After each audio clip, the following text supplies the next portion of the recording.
यहाँ तक कि अपने जीवन का भी कोई डर नहीं होता।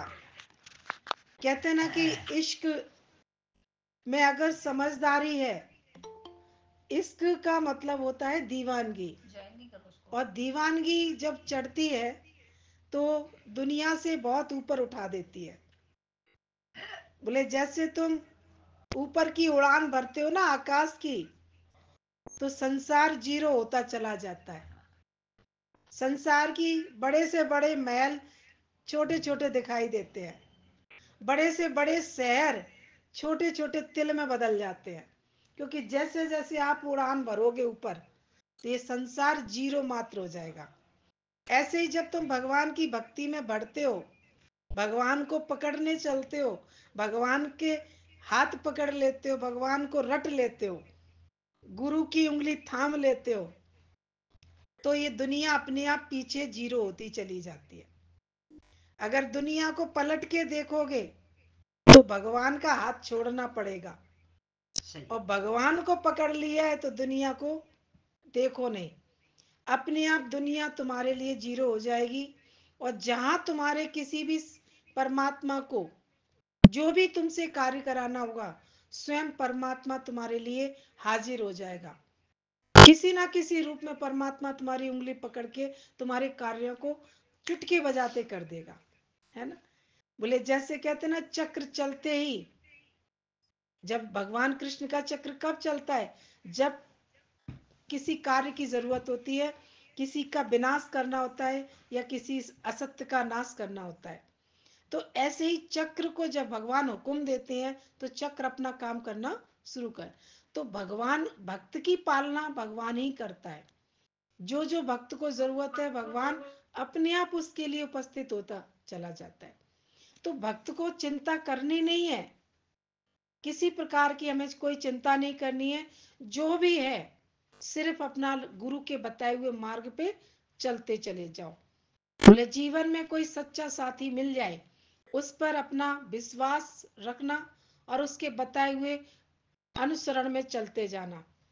ये रास्ता तुम्हारा कहाँ से कहाँ चला जाएगा, ये तुम भी सोचोगे ना तो समझ नहीं पाओगे। मैं क्या थी, मैं क्या हो गई। अभी आप सत्संग से पहले क्या थे और आज अपने आप को चेक करके देखो तो क्या हो गए हो। धीरे धीरे धीरे धीरे कैसे भक्ति के रस में भींगता जाता है भगत। रस में जब रस आता है ना, भक्ति रस जब आता है तो फिर सारे रस चले जाते हैं। किसी भी रस में हमारा मन नहीं लगता। खाने को जो मिले तो बढ़िया, पहनने को जो मिले सो बढ़िया, एक कमरे में भगवान कैद कर दे तो बढ़िया, मेले में ले जाए तो बढ़िया, है ना। जो दे दे सो खावा, मैं तो खुशी विच मस्त मस्ती मनावा। बोले जो दे भी सो खावा। भगवान अपने भक्त को भरपूर देता है और भक्त को कोई भी चिंता नहीं होती है। समाज वाले, दुनिया वाले कहते हैं ना आगे क्या होगा, आगे क्या होगा। बोले जो अभी तक हुआ है वही होगा। जब अभी तक मेरा सब कुछ पालनहार ने सब पालन किया, तो आगे कौन करेगा, वही करेगा। मैं तो अपना कर्म करता जाऊं बस। और कर्म में मेरा कौन सा है, केवल सत्संग। सबसे मूल कर्म है आपके संसार में कि गुरु का बताए हुए मार्ग पर चलना। और मन चाहे कैसी भी खबर लाए, उस मन को पीछे रखना। मन से ही तुम आगे बढ़ोगे, मन से ही तुम पीछे चले जाते हो। मन ही तुम्हारी दलदल तैयार करता है और मन ही तुम्हारी मंजिल तैयार करता है। इस मन से ही सब कार्य है।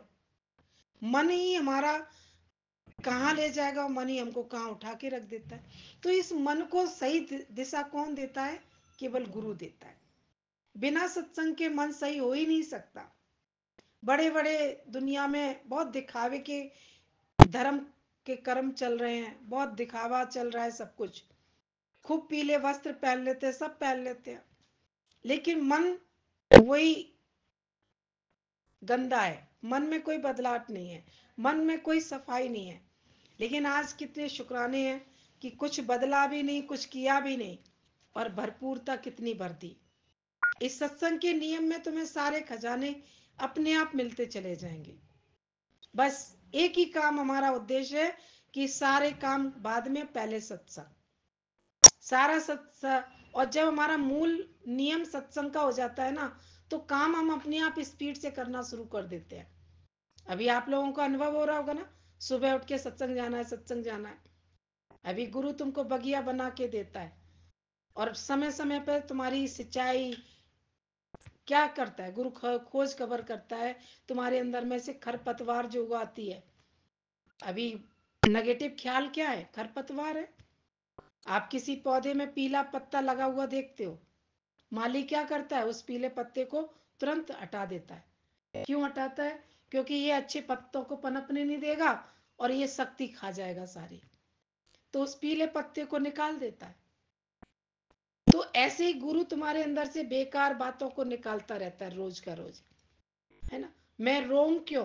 क्या लाया था, क्या ले जाऊंगा? क्या लाए थे? ढेर सारा पकड़ के लाए थे। मम्मी लाए, पापा लाए, बच्चे लाए, पति लाए। क्या लेके आए थे? घर मकान लेके आए थे सर पर? फालतू में बेईमानी करते रहते हो, रोते रहते हो। हाँ मेरा घाटा हो गया, हाँ मेरा बच्चा चला गया, हाँ मेरा पैसा चला गया।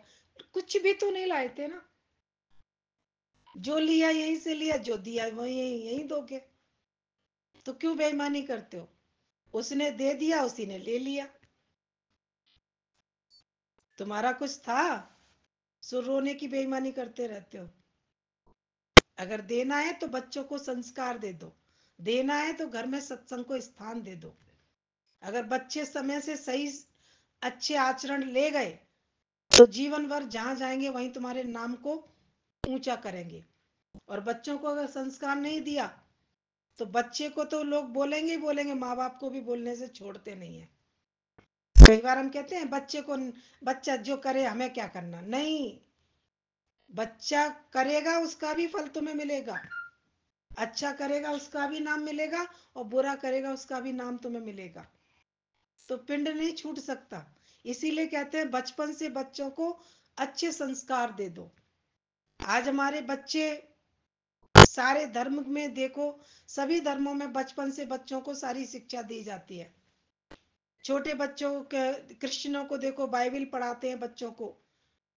और अदर कास्टों में चले जाओ, कोई बुद्ध की शिक्षा लेता है, कोई गुरुद्वारे जाता है, कोई मंदिर जाता है ना। सभी संप्रदायों में बच्चों को बचपन से घर गृहस्थ में रहते हुए हर नारी, हर धर्म की रोज पूजा होती है। लेकिन आज हमारे हिंदू, जो हमारे सनातन धर्म में, आज हमारा सनातन धर्म में सभी संप्रदाय आते हैं, लेकिन हिंदू के बच्चे, आज हमारे बच्चे धर्म को जान नहीं पा रहे हैं। क्यों नहीं जान पा रहे? क्योंकि हमारे बच्चों को हम बचपन से धर्म की तरफ नहीं मोड़ते हैं। हम गीता के